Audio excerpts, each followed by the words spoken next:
செந்தூரில் இருக்க என்ன குறை நேருமையா கோவில் மணி கேட்டிருந்தா வாழ்வில் இல்லை துன்பமையா மலையில் வந்து விழுந்திடணும் மீனு விலை போனா பசிக்கு அது சோறு உப்பு காத்து ஊத காத்து சுத்தும் கடலு கரைய பார்த்து சத்தியமா கோயில் கொண்ட சுப்பையா எங்க குப்பத்துக்கு குல விளக்கு நீ ஐயா திருச்செந்தூர் ஆண்டவனே வேல் முருகா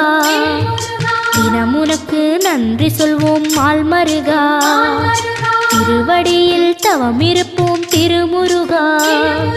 தீர்ப்பெழுது நலமெனவே வடிவழகா